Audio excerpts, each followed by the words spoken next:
La mort est omniprésente. La plupart tentent de l'éviter, mais d'autres n'y échappent pas. Chaque jour, nous menons une guerre contre les microbes, les toxines, les blessures, les maladies et les catastrophes. Il existe un tas de façons de mourir. Le simple fait de survivre est un miracle. Car chaque jour de notre vie, 1000 morts insolites nous guettent.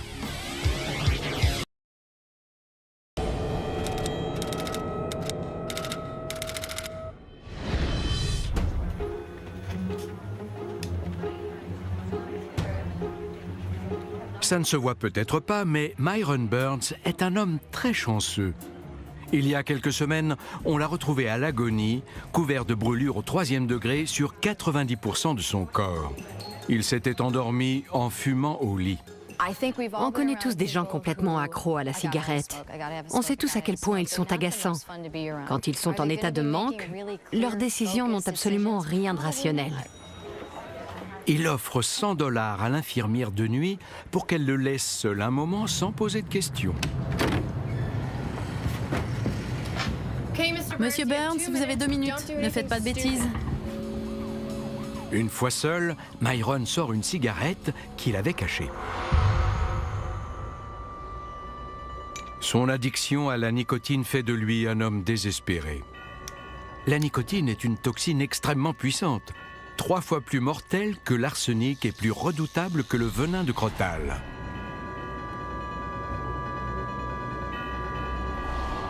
Et cette cigarette-là est sur le point de coûter très très cher à Myron. La cendre de sa cigarette suffit à mettre le feu à ses bandages imbibés de pommade hautement inflammable. Incapable de bouger, Myron est la proie des flammes et son fauteuil dévale la rampe d'accès.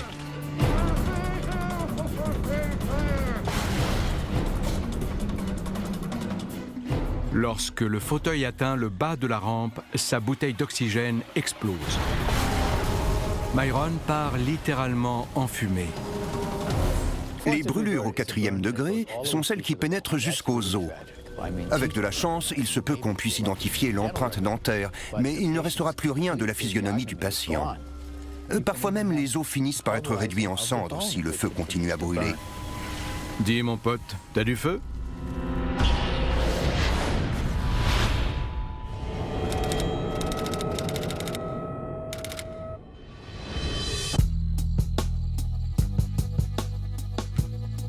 Alexis jouit d'un physique qui ferait envie à n'importe qui.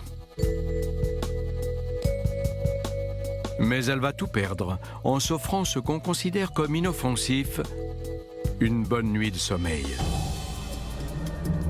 Chaque nuit, elle fait le même cauchemar. Une créature maléfique apparaît et essaie de l'étouffer. Ce type de cauchemar récurrent annonce parfois une condition appelée le syndrome de mort subite nocturne. Dans bien des cas, un être maléfique apparaît dans les rêves de la future victime pour extirper la vie hors de son corps. Depuis 1977, on a répertorié plus d'une centaine de décès dus à ce mystérieux trouble du sommeil. Non. Si vous étiez dans la pièce au moment de l'incident, vous auriez assisté à un spectacle extrêmement étrange. Cette femme magnifique est seule dans son lit, en train de suffoquer à mort. En réalité, il ne s'agit que d'un cauchemar des plus extrêmes. Non. Incapable de se réveiller, Alexis est effrayé au point de provoquer une perturbation de son rythme cardiaque. Un trouble fatal appelé arythmie cardiaque. L'être diabolique assis sur sa poitrine place ses mains autour de sa gorge et la serre de toutes ses forces. Alexis meurt dans son sommeil. Cause du décès, crise cardiaque. On dit que lorsqu'on meurt dans un rêve, on meurt pour de vrai. Si seulement Alexis pouvait témoigner de ce qui lui est arrivé. Mais personne ne se réveille de ce genre de cauchemar. Peut-être faudrait-il interroger son visiteur nocturne.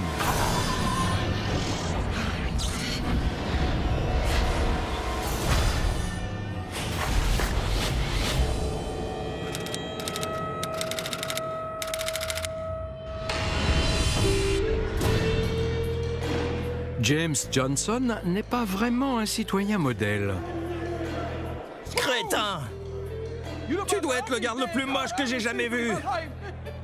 Tu vas devoir entendre ma voix tout le reste de ta foutue vie. Peu importe qu'on me fasse griller. Condamné à mort pour avoir commis 7 meurtres, T'as pigé? il n'est qu'à quelques jours de son exécution sur la chaise électrique. Et ta fille dans tout ça, hein?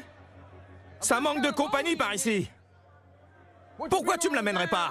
James cause du tort à tous ceux qui croisent son chemin, y compris à son avocat commis d'office, Frank Stone. C'est donc à contre-cœur que ce dernier vient apporter de bonnes nouvelles à son client. Et je suis venu vous dire que votre peine a été commuée en réclusion à perpétuité. Vous êtes content, espèce d'ordure? Ben alors, où tu vas comme ça, mon grand? C'est une super nouvelle. Allez, amène ta femme qu'on fête ça. James célèbre la nouvelle en regardant une émission à la télé, assis sur les toilettes en métal fournies par l'administration pénitentiaire. Mais il va découvrir que le karma est plus rancunier que la loi. Quand James saisit le câble dénudé pour tenter de réparer son poste, il ne se doute pas qu'il vient de transformer son trône en chaise électrique.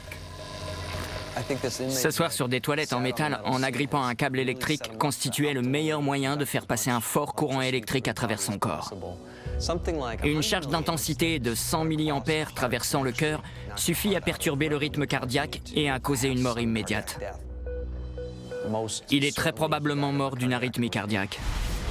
Le courant électrique de 110 volts qui traverse le corps de James jusqu'à la base du siège métallique des toilettes est largement suffisant pour le tuer. Son cœur a été stoppé net par la décharge électrique. La morale de l'histoire? Le destin est rancunier et une fois qu'il a décidé de se venger, impossible de s'évader.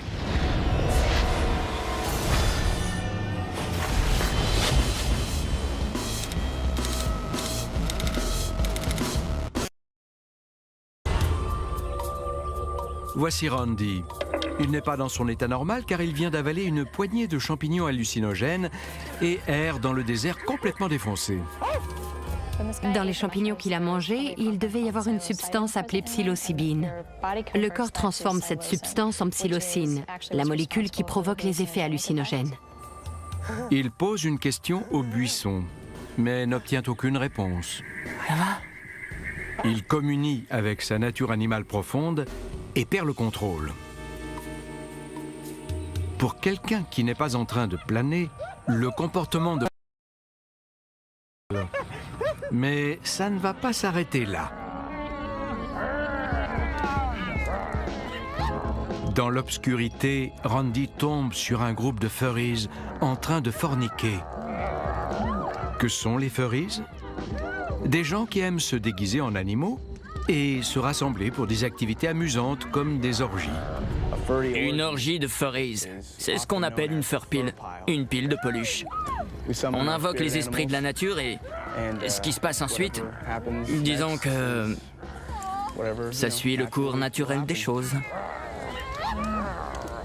Vu son état, Randy trouve qu'une orgie est une bonne idée. Et le zèbre est vraiment mignon. Eh ben les pattes, toi. Sa proposition essuie un refus.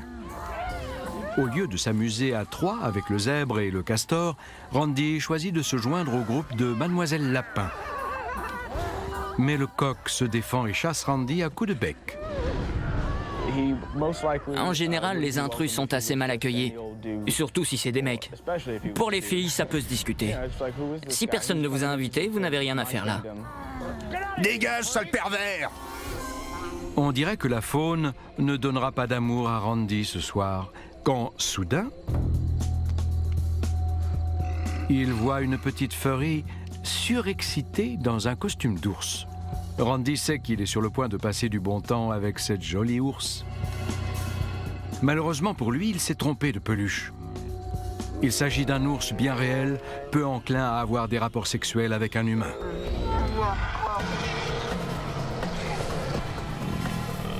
L'ours s'est senti menacé. Pour l'animal, ça représentait une attaque, pas un jeu. Une fois qu'il a mis sa proie au sol et qu'il la tient, il commence à la mordre et à la dévorer. Et le pire, c'est qu'en général, il commence à manger avant la mort de la proie. Récapitulons ce que l'horrible mort de Randy nous apprend. Voici votre cerveau et ses réactions sous l'effet des hallucinogènes. Et voici un ours en train de vous égorger parce que vous lui avez fait des avances sous l'emprise de la drogue. Conclusion, quand la nature vous appelle, sachez dire non.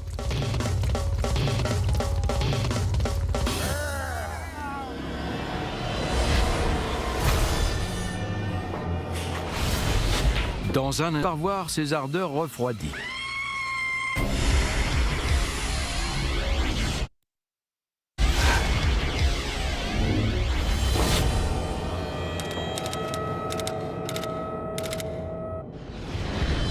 Oh mon Dieu! Appelez les urgences! Les secours ne seront d'aucune aide. Oh mon Dieu!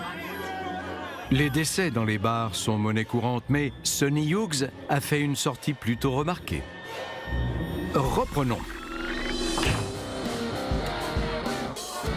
Voici une soirée typique pour ces motards et leurs copines. Sonny a la réputation d'être le gars le plus dingue du lot. Alors quand ses copains lui lancent un défi... Sonny! Hé, Sonny! Montre-leur ton truc! Fais-leur ton truc! Même si c'est dangereux, Sonny ne peut pas refuser. Sonny! Sonny! Certaines personnes sont plus susceptibles de prendre des risques, d'être agressives et d'outrepasser les conséquences négatives de leurs actes. Le numéro de Sonny fait toujours un tabac. Concrètement, il prend une boule de billard, il la place dans sa bouche et l'avale à moitié. Sonny utilise ensuite les muscles de son œsophage pour la faire remonter dans son gosier. Les muscles font ressortir la boule de son gosier et il la sort de sa bouche.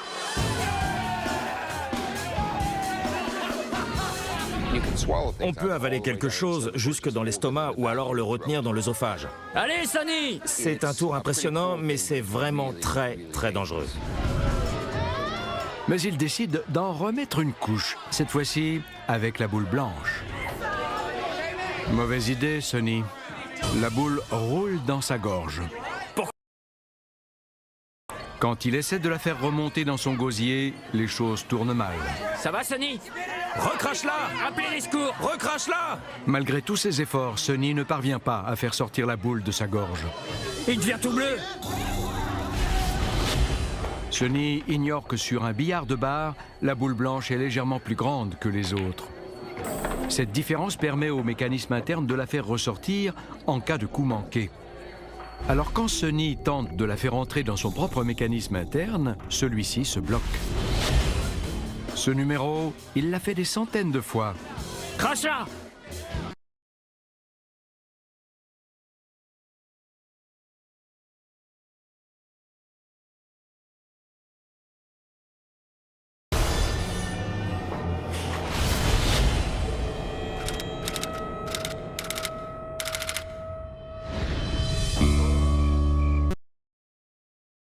L'une pour faire sortir les cinglés. Cet homme s'appelle Arnold Moss. Et quand Arnold se lâche, il mate aux fenêtres. La journée, Arnold est un froussard introverti. Il n'aurait jamais le courage d'approcher une fille aussi sexy. Mais ce soir, il est aux premières loges pour le spectacle.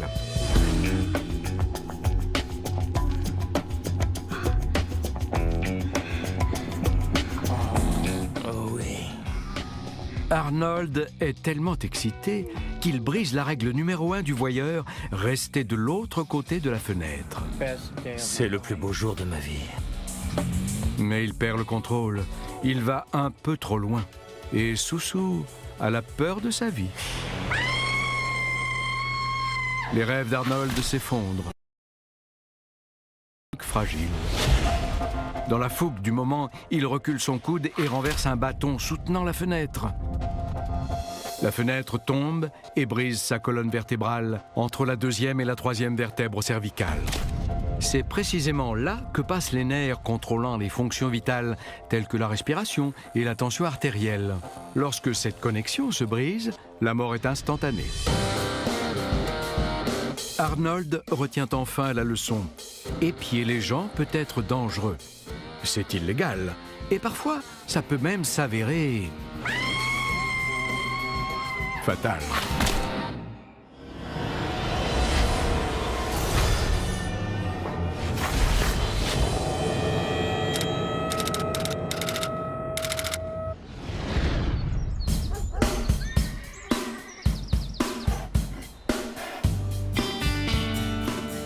Comment décrire Wade? Un grand chapeau, mais pas de bétail. Au lieu d'entretenir le ranch dont il a hérité, Wade préfère se balader à cheval en faisant semblant d'être un cow-boy. Mais il se fait des illusions et rêve d'une vie de star. 20 ans plus tôt, une équipe de tournage est venue dans son ranch tourner une publicité pour des cigarettes. Wade avait été choisi comme figurant à l'arrière-plan. Il n'en fallait pas plus pour le convaincre qu'il était destiné à devenir le prochain John Wayne. Mon agent a appelé? Je veux savoir si j'ai eu le rôle dans cette pub. Alors appelle-les, parle-leur. Chaque jour, Wade s'enfonce un peu plus dans l'illusion, convaincu que sa carrière est sur le point de décoller. Non, non, pas de cuisine italienne. Je dois surveiller ma ligne. Au lieu de s'occuper de son ranch, Wade se prépare à embrasser une carrière imaginaire d'acteur et s'immerge dans un rôle qu'il n'incarnera jamais. Comment ça, j'ai pas eu le rôle? Au lieu de prêter attention aux irrégularités du terrain, Wade essaie de convaincre son agent qu'il peut faire ses propres cascades. Et quel fils de... Mais son cheval trébuche et Wade est rappelé à la réalité. Se retrouver avec une rupture complète de la colonne vertébrale est un cas de figure extrêmement rare. Pour ça, il faut que la structure de la colonne soit violemment disloquée. Si en plus de la rupture de la colonne vertébrale, on subit de gros dégâts à la gorge, il se peut que les artères et les veines menant au cerveau soient endommagées, ce qui cause une mort presque instantanée. Wade n'est pas prêt de devenir une star. Non seulement sa chute d'amateur va de pair avec son talent d'acteur, mais en plus, elle lui coûte la vie. Cela démontre que, comme pour l'alcool au volant, téléphoner et monter à cheval ne vont pas ensemble.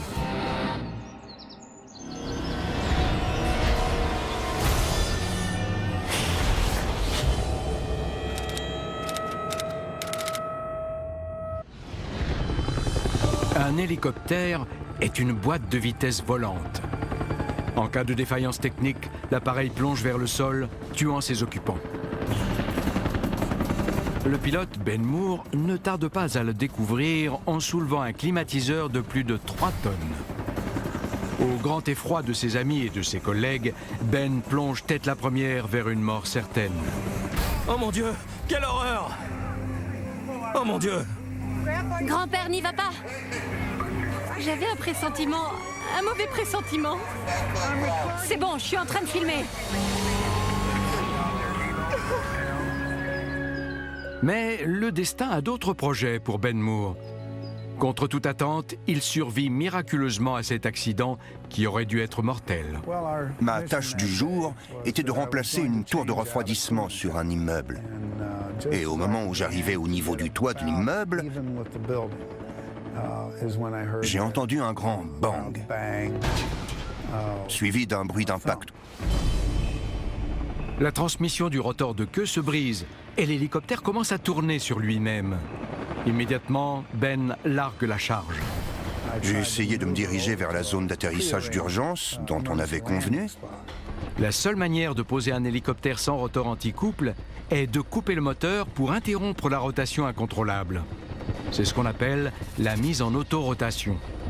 Concrètement, on supprime la puissance du moteur et on utilise la force d'inertie fournie par le rotor principal comme amortisseur. Le pilote n'a droit qu'à une seule chance.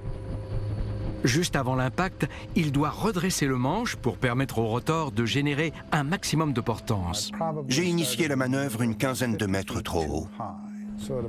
Alors, à 12 mètres, le rotor ne tournait déjà plus assez vite pour faire les manœuvres nécessaires.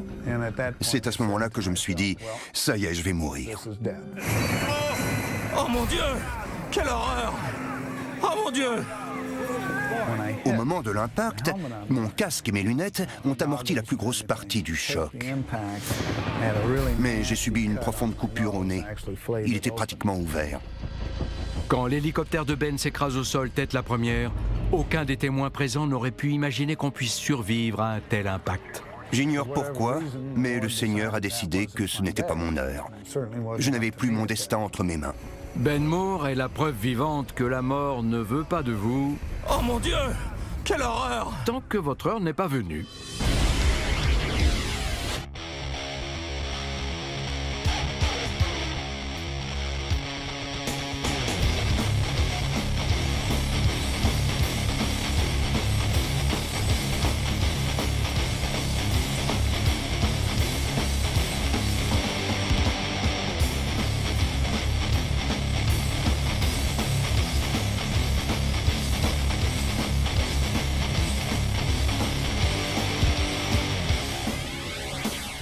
It's original.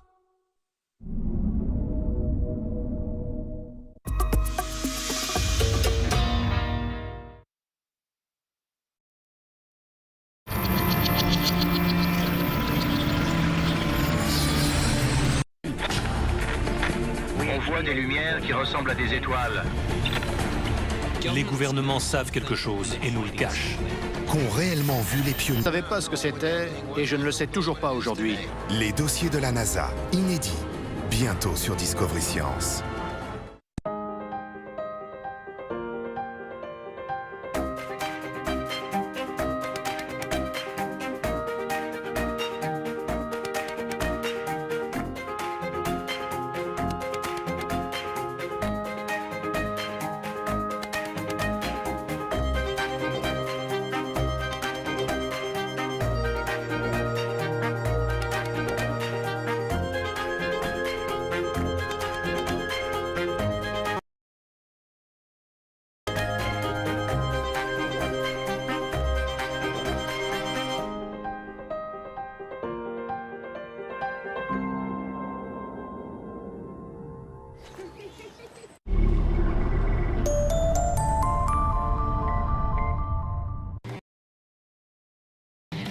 Avis à tous les rebelles, les courageux, les audacieux, les têtes brûlées. Avis à tous ceux qui carburent à l'instinct. Car on est comme ça. Toujours plus rapide.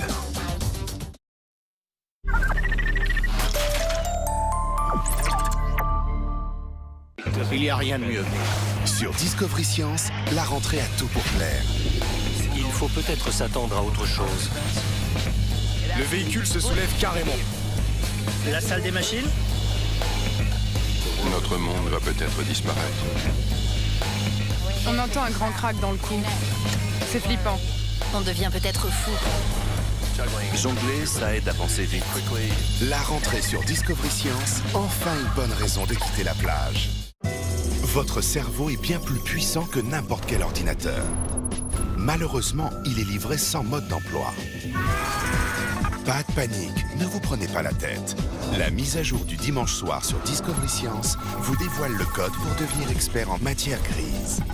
Le cerveau est capable d'établir de nouvelles connexions à tout âge. Overcloquez votre processeur mental. La créativité, ça s'apprend. Mettez en place vos pare-feux psychiques. Les magiciens. Le hacker de votre propre cerveau. Et peut-être aussi Fermez les yeux, dormez. de celui des autres. Vous ne vous souvenez plus de votre code? Non. Un dernier redémarrage Réveillez-vous, ouvrez les yeux. et la mise à jour système est terminée. Si je peux le faire, vous aussi. Vous êtes prêts pour la soirée matière grise, bientôt sur Discovery Science.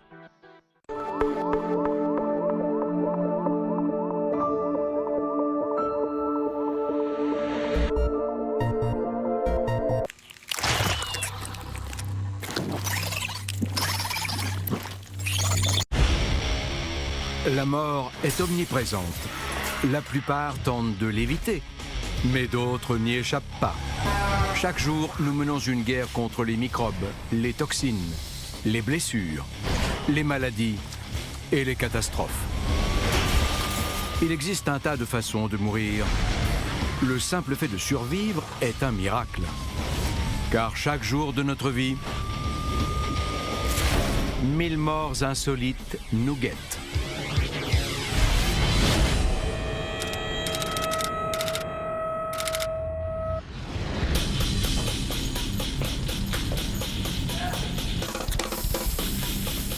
Pour John Cook, la vie n'est qu'un long geste obscène.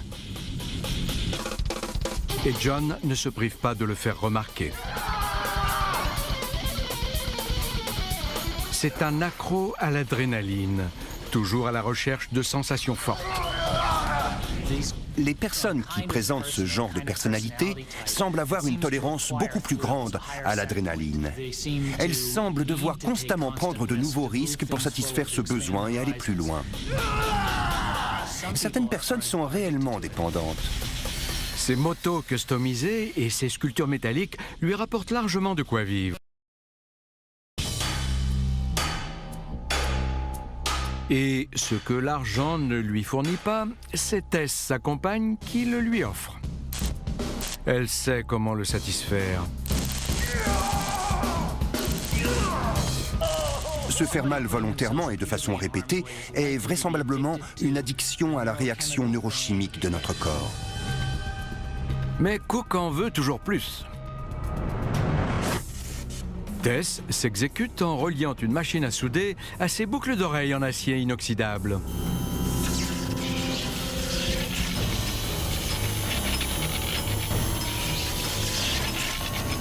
Mais Tess refuse d'aller plus loin.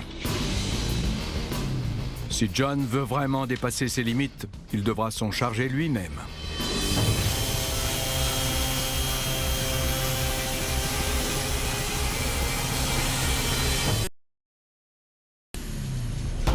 Le cerveau, la moelle épinière et le cœur utilisent de l'électricité pour fonctionner. Quand un courant électrique de 130 ampères parcourt le cœur est le premier organe à cesser de fonctionner. Lorsque quelqu'un meurt électrocuté ou choc,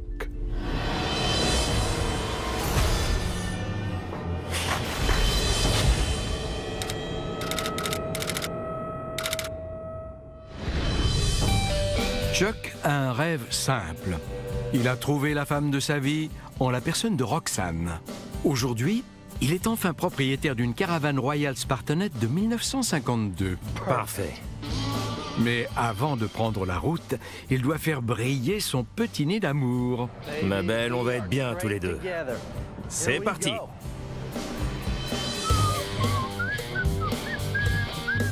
C'est un sale boulot, mais pas pour Chuck.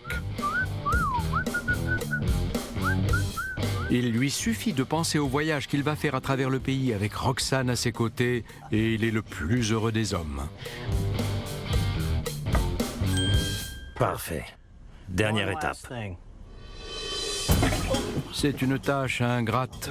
Ça ne marche pas. Allez, bon sang. Apparemment, la maison roulante de Chuck transporte une grosse cargaison nauséabonde. Ils hébergeaient du bétail ou quoi? 56 ans de saucisses, de chips et de quantité industrielle de bière bon marché se sont solidifiés et obstruent le système. Ça ne marche pas. J'ai exactement ce qu'il faut. Seule solution, la guerre chimique. Parfait. Chuck verse 4 litres de javel dans les toilettes. Et il attend. Depuis les ténèbres au-dessous, parvient une réponse.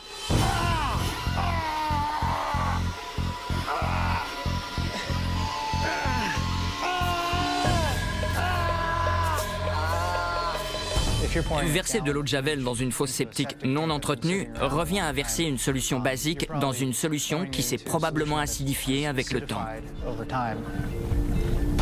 La javel, fortement basique, se mélange à la boue acide et provoque un violent dégagement de chlore gazeux. En gros, c'est une chambre à gaz.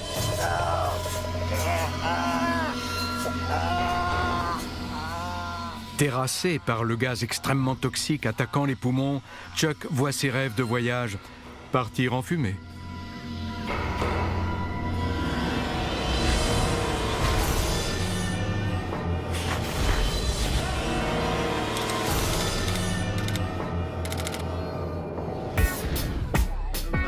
Il y a les chanceux, il y a les malchanceux, et il y a Rock. Vous sortez d'un réveillon du Nouvel An avec une fille canon à votre bras et le reste de la nuit devant vous. Où est l'autre fête? C'est au bout de la rue. Qu'est-ce qu'il y a? Soudain, vous sentez un léger choc suivi d'une violente douleur à la poitrine. Et 2 minutes après, vous êtes mort. À l'aide! C'est ce qui vient d'arriver à Ronald. Ce n'est qu'après l'autopsie que le fin mot de l'histoire est découvert. Mec, grouille-toi avec tes saucisses, on attend depuis des plombes. Non loin de là, à moins de 2 km de la soirée de Ronald, Kwame sirote un verre avec ses amis. C'est parti, 15 secondes, 14. Lorsque retentissent les 12 coups de minuit, Kwame décide de se lâcher. 3, 2, 1, bonne année!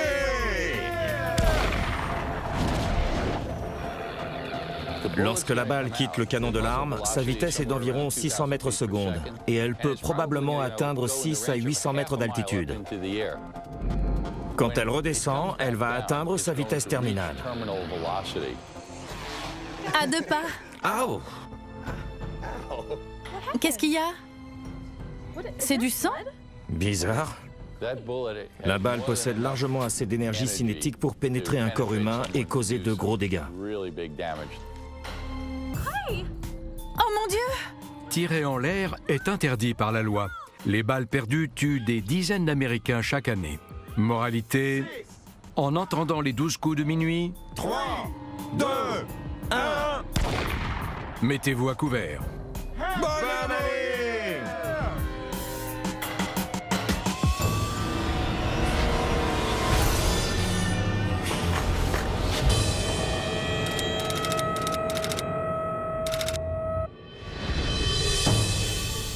Pourquoi cet homme se tient à la porte de sa salle de bain, un sac de lavement à la main?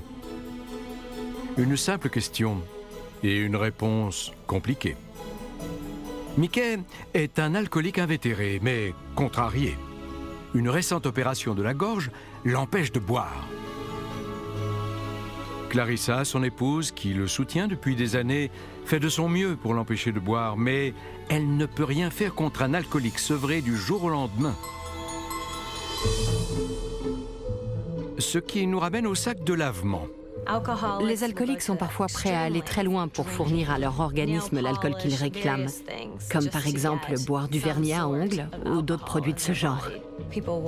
Certains prennent vraiment de gros risques. Mickey a besoin d'aide pour son cocktail spécial. Clarissa commence par refuser, mais il finit par la convaincre. Elle ouvre une bouteille de sherry et en vide le contenu dans le sac. Ah, c'est froid. C'est l'heure de l'apéro et le sherry coule à flot. La vache, c'est super bizarre. Ça suffit, non? Vas-y, verse tout. Oh, merci. Ingérer de l'alcool par le rectum est très dangereux. C'est une zone très irriguée et les muqueuses entourant le rectum vont absorber l'alcool. Sans passer par le foie, où il est censé être traité. Normalement, quand on en boit, 90% de l'alcool est éliminé par le foie. Doucement, chérie. Ça va aller? Avant même de sortir de la salle de bain, Mickey est ivre-mort. Clarissa le met au lit, pensant qu'il ira mieux demain. Mais pas cette fois. Son taux d'alcoolémie prend l'ascenseur et atteint 5,7 pour 1000. À partir de 4 pour 1000, on risque le coma éthylique, voire même la mort. Le cocktail spécial de Mickey aura été son dernier.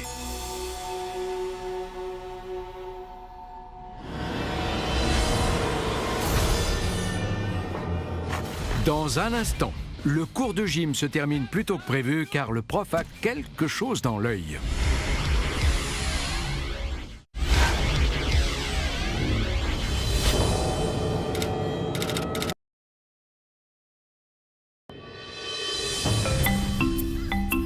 Ceux d'entre nous qui ont terminé le lycée en gardent en général un souvenir impérissable.